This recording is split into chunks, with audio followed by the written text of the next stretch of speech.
Most guys worry about coming home to find their house robbed. I came home early and discovered something far worse. My own son systematically poisoning his mother for money.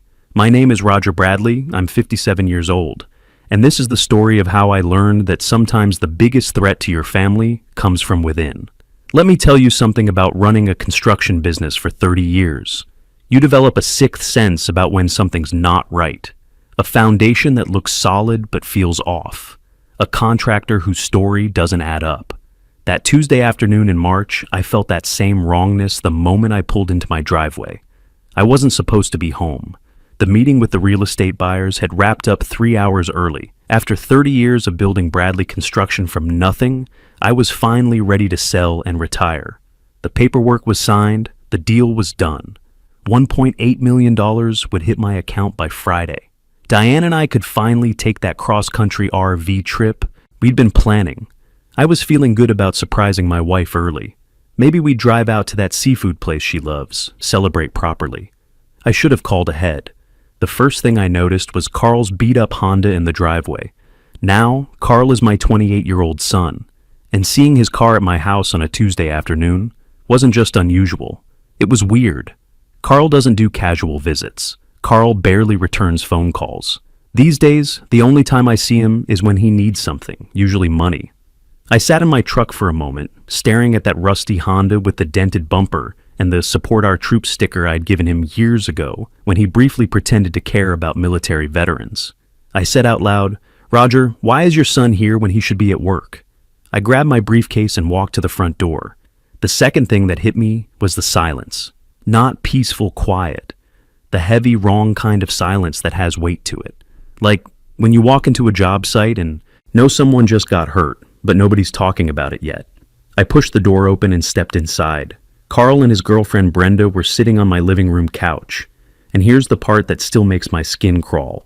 They weren't watching TV. They weren't on their phones. They were just sitting there like two people in a hospital waiting room who already knew the bad news was coming. Carl looked up first, and I want you to pay attention to this detail because it changed everything for me. He wasn't surprised to see me. Think about that. Your father, who's supposed to be in a business meeting until 6 p.m., walks through the front door 3 hours early, and you don't even blink. No shock, no, "Dad, what are you doing here?" Just a slow nod like he'd been expecting me. Brenda smiled, and that smile had no business being on anyone's face that afternoon. It was the kind of smile you practice in a mirror before delivering bad news. I said, "Carl, what's going on? Where's your mother?" He cleared his throat and said, "Dad, hey, we were just about to call you. Mom had an episode this morning. She's at Mercy General, but she's stable.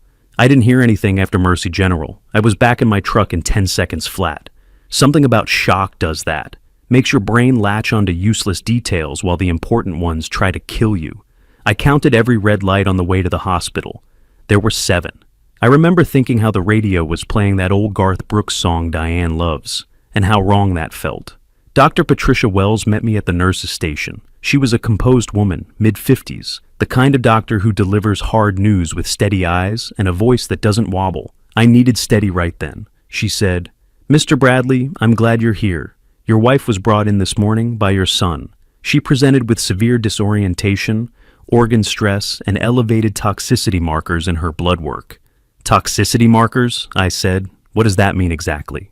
"Yes, we're running a full panel, but I need to be straightforward with you. The pattern we're seeing suggests something that's been building over time. This isn't a sudden illness. That word building hit me like a sledgehammer to the chest. I gripped the edge of the nurse's station so hard my knuckles went white. "Dr. Wells, are you telling me someone is doing this to my wife?" She held my gaze and said something I'll never forget. "I'm telling you we need answers, and I think you do too." I went in to see Diane. Listen, I've seen my wife in every state imaginable. Mad enough to throw a wrench at a lazy subcontractor. Exhausted after 12-hour shifts at the school where she works as an administrator. Happy enough to dance in our kitchen to old country songs while making Sunday breakfast. I wasn't prepared for what I saw in that hospital bed. She looked hollowed out, like someone had slowly, methodically drained everything that made her Diane. Her skin had a grayish tint I'd never seen before.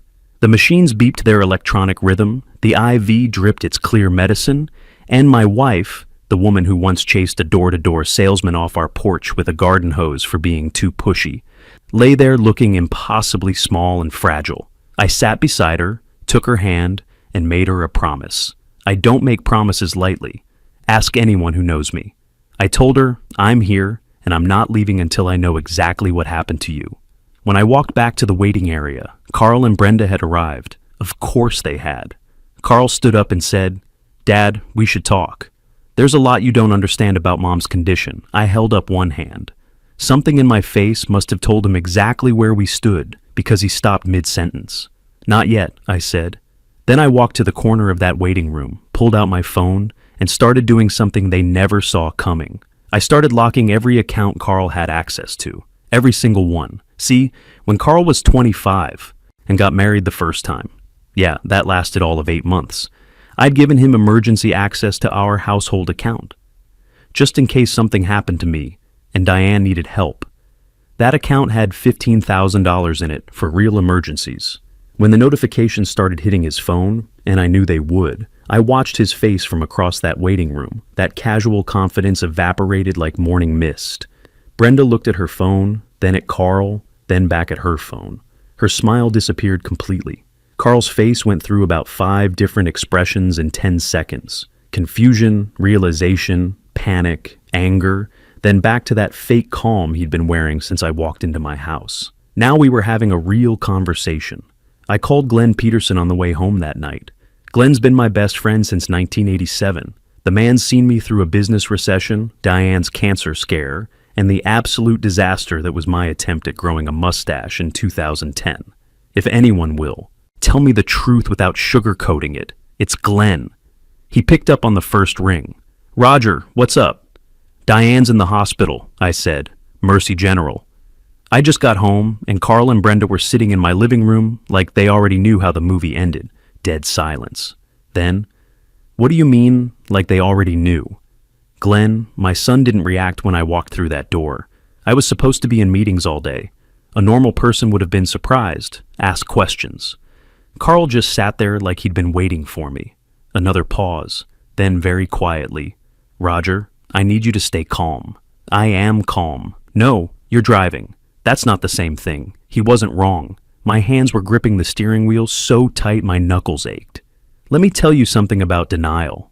Denial is comfortable. Denial will make you coffee, sit across from you, and tell you everything's fine, that you're overreacting, that the people you love would never do the things your gut is screaming about.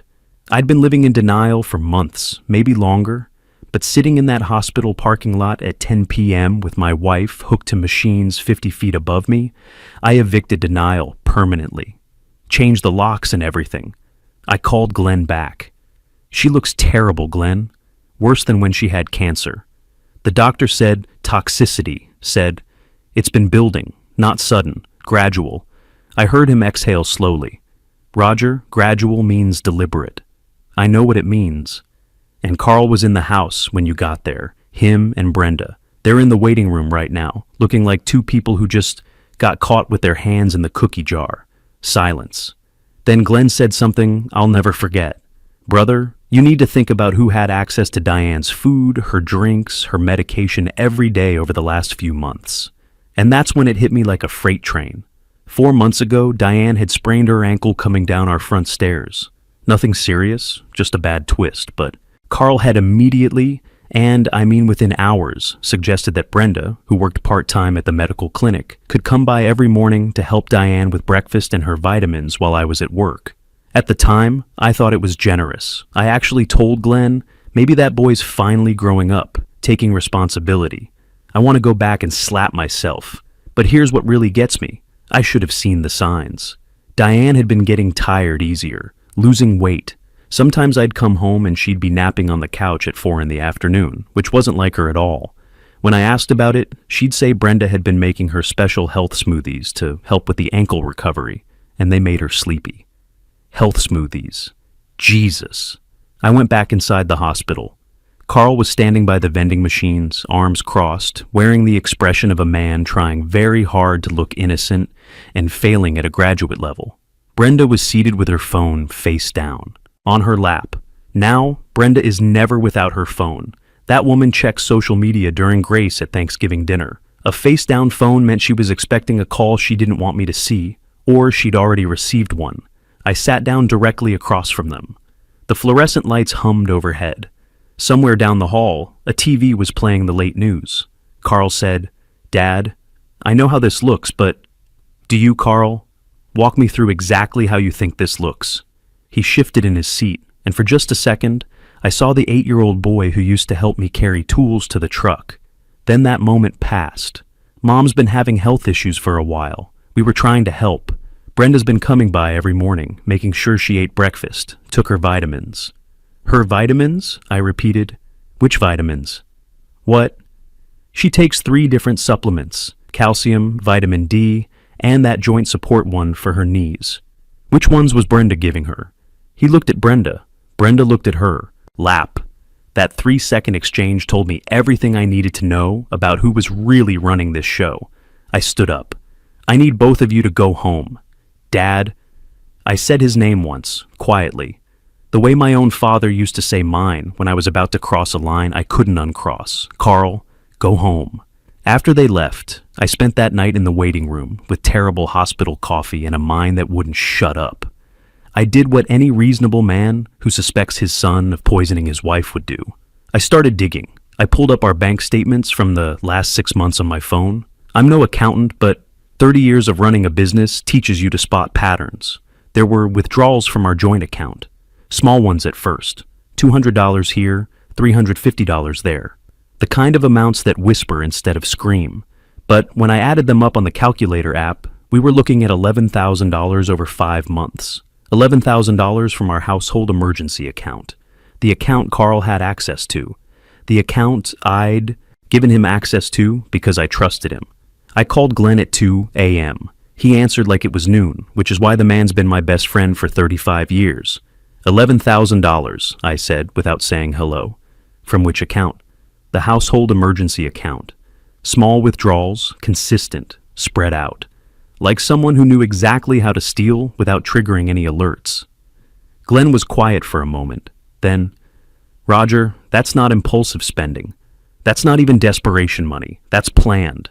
That's someone who sat down and figured out how to take what they wanted without getting caught." "My son," I said. Those 2 words nearly broke me right there in that waiting room at 2 a.m. "My son sat down and planned this." "We don't know that for certain yet," Glenn said carefully. "Glenn, I know," he said quietly. "I know you know." The next morning, Dr. Wells found me exactly where she'd left me, slumped in that plastic waiting room chair with an empty coffee cup and a head full of questions I didn't want answers to. She sat down beside me, which doctors don't usually do, and I noticed that immediately. "Mr. Bradley," the full panel came back. "Tell me straight, Doc. No medical jargon." She nodded. "Your wife has elevated levels of compounds consistent with long-term ingestion of heavy metals, specifically a pattern we see with gradual poisoning. The levels suggest consistent exposure over several months. Her kidneys are under significant stress, but we caught this in time. With proper treatment, she has an excellent chance of full recovery." I closed my eyes and felt something heavy settle in my chest. "Dr. Wells, if someone were doing this deliberately, how would they do it?" She paused, choosing her words carefully.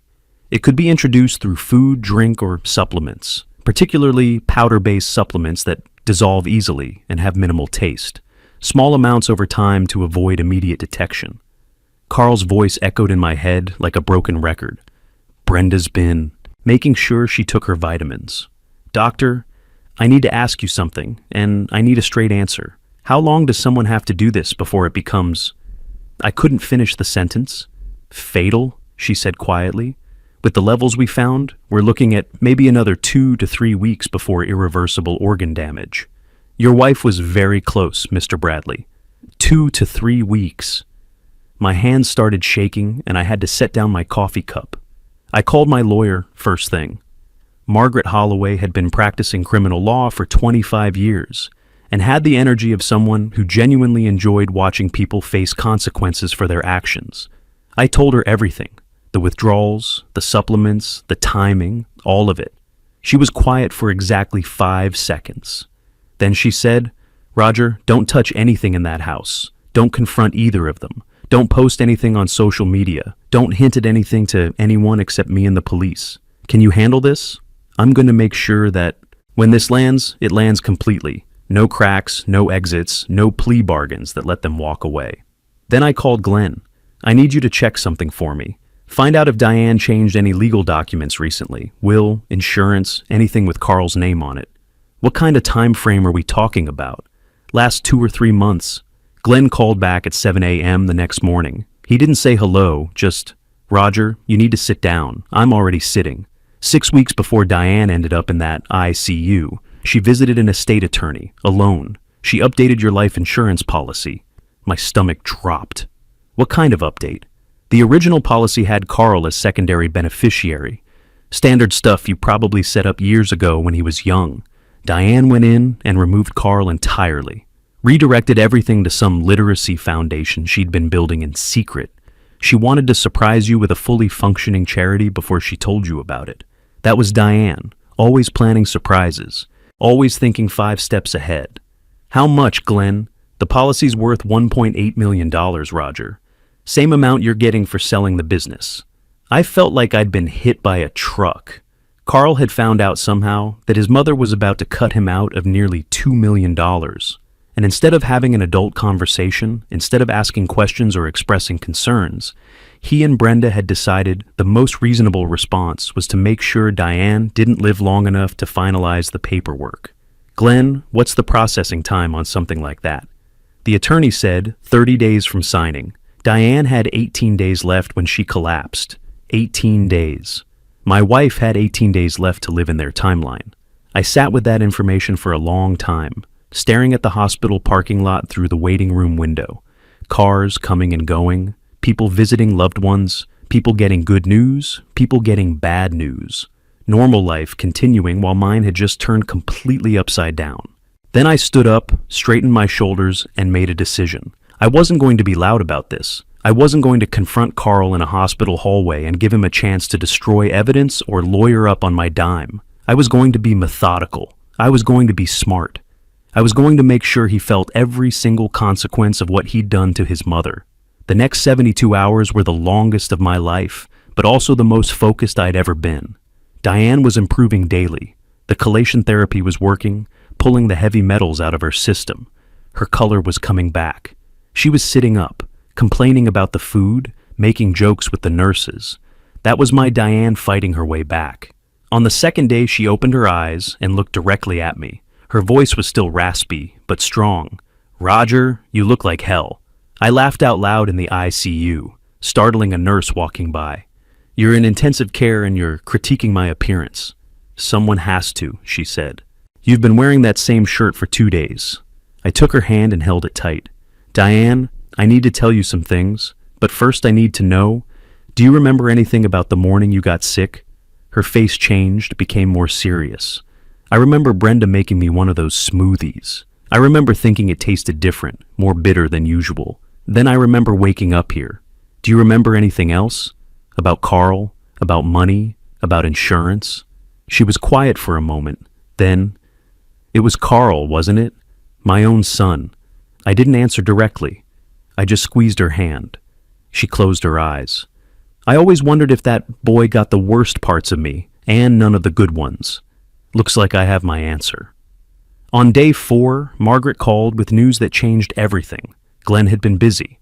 That man knows people everywhere, and he'd quietly obtained surveillance footage from a pharmacy 2 towns over. Carl had purchased a specific heavy metal supplement on 3 separate occasions, over 4 months, always paying cash, always alone. Except for the 3rd visit, when the exterior camera caught Brenda waiting in the car. But here's the kicker. The supplement wasn't even a real health product. It was sold as a cleansing agent for old pipes and contained exactly the compounds Dr. Wells had found in Diane's blood work. Carl had been literally poisoning his mother with industrial cleaning solution disguised as vitamins. Margaret also had the bank records showing the exact pattern of withdrawals that corresponded with gambling debts. Because that's what this was really about. Glenn had dug deeper and found that Carl owed $35,000 to some very unfriendly people, the kind who don't send polite reminder letters. And then there was the phone evidence. Carl, in what I can only describe as breathtaking stupidity, had actually called the estate attorney's office 3 times over the past month, posing as Diane's personal assistant to ask about the status of the insurance policy. Changes, each time from his own cell phone, each call recorded in their system. When Margaret told me this, I stared at the hospital ceiling for a full 10 seconds and said, "Did I raise a criminal mastermind or a complete moron?" "Both," she said, which is exactly what's going to put him away. They came to the hospital on day 5, carrying flowers and wearing the expressions of 2 people who decided that a charm offensive was their last remaining strategy. Carl walked in first, deployed that boyish smile that used to work on his teachers, and said, "Dad, how's Mom doing? We've been so worried." I looked at him, really looked at him, and for the first time in maybe 10 years, I saw my son clearly. The slight tremor in his hands that meant he was either scared or coming down from something. The way his eyes kept darting to the door like he was planning an escape route. The practiced concern that didn't quite reach his face. "She's awake," I said. "She's talking and she's going to make a full recovery." I watched something flicker behind his eyes. Not relief, not joy. A very quick recalculation of odds and options.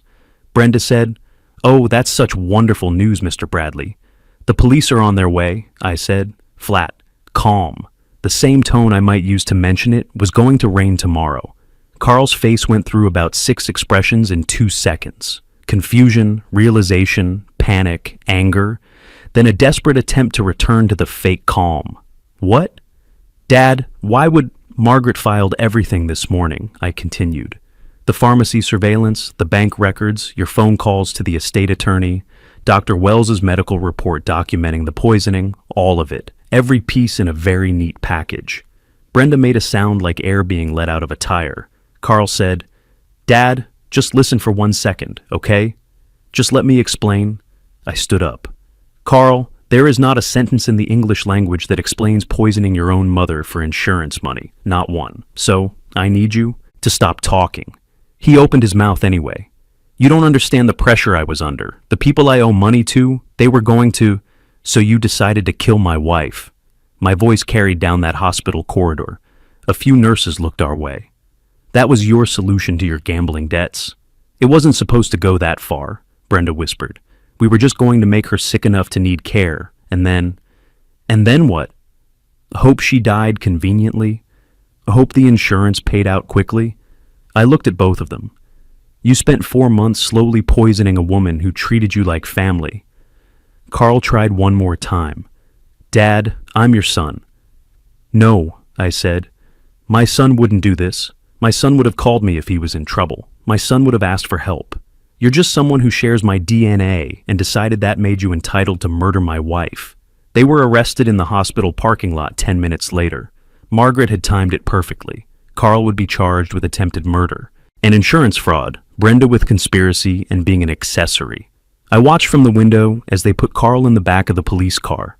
He was still trying to talk his way out of it, gesturing frantically at the officers like this was all some big misunderstanding.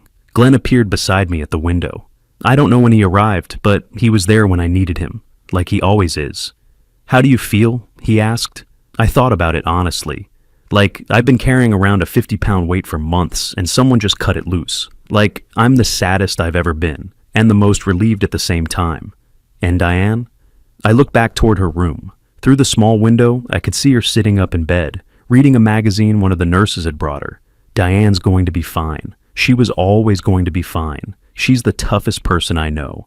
3 months later, Diane came home. She walked through our front door on a Saturday morning in June when the light was perfect, and she stood in our hallway looking around like she was seeing it for the first time.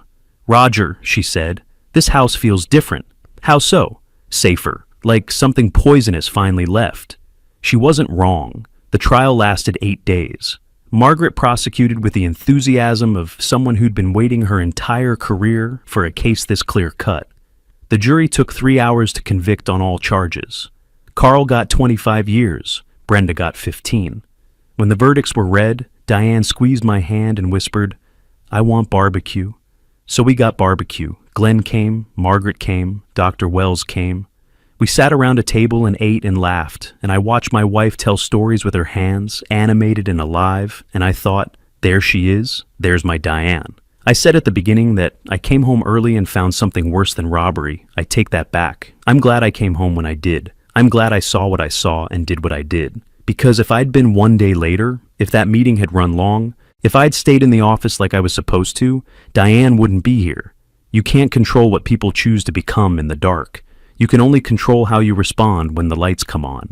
I came home, turned the lights on, and made sure everyone in my house faced exactly what they'd done. That's the job. That's always been the job. Sometimes the family you build is safer than the family you're born with. And protecting what matters means having the courage to cut away what's rotten, even when it shares your name.